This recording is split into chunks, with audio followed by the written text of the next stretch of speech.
دنیا میں اگر کوئی جہالت کا آسکر ایوارڈ ہوتا یا نوبل پرائز ہوتا تو میں آپ کو یقین سے کہتا ہوں وہ ہمارے علاوہ کوئی لے نہیں سکتا تھا۔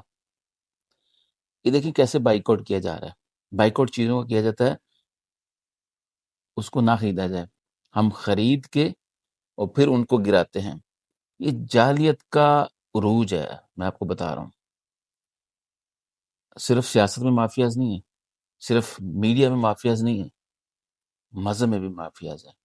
یہ جو بناوٹی ڈونگی لوگ ہوتے ہیں، یہ کیونکہ ابھی سوشل میڈیا کا زمانہ ہے نا، ہر بندہ ویڈیو کے چکر میں لوگوں کو موٹیویٹ کرتا ہے، اور ڈیفینیٹلی ہمارے ہاں تو جاہلیت کا عروج ہے، تعلیم نہیں ہے، بھوک ہے، غربت ہے، اور پتہ نہیں کیا کیا چیزیں ہیں۔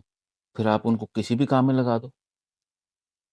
ایک سڑک اوپر اگر کوئی بندر کا تماشا دکھا رہا ہوتا ہے، وہاں پہ سینکڑوں لوگ کھڑے ہو جاتے ہیں۔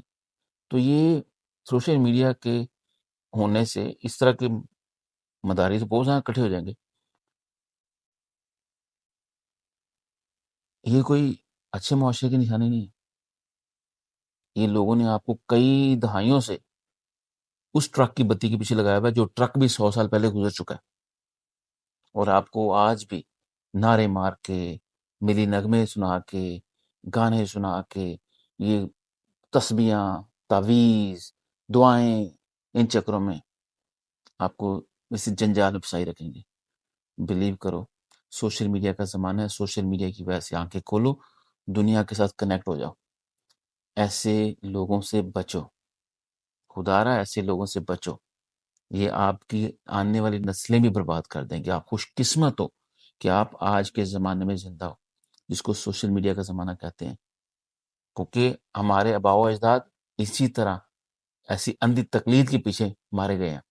ان کا قصور نہیں تھا، کیونکہ سوشل میڈیا جیسی چیز نہیں تھی جو کسی نے بتا دیا بس ٹھیک ہے وہی ہے، کیونکہ دکھایا وہ جاتا تھا جو دکھانا چاہتے تھے، جو نہیں دکھانا وہ چھپا لیا جاتا تھا۔ تو اب سوشل میڈیا کی وجہ سے کم از کم نظر آتا ہے۔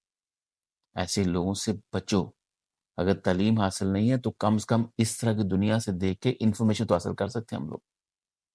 اسکولوں میں صرف تعلیم ہوتی ہے، وہ بھی وہی بتایا جاتا ہے جو آپ کو بتانا چاہتے ہیں، لیکن دنیا سے آپ انفارمیشن لے سکتے ہو، اور تربیت آپ معاشرے سے بھی لے سکتے ہو۔ اپنا خیال رکھیے۔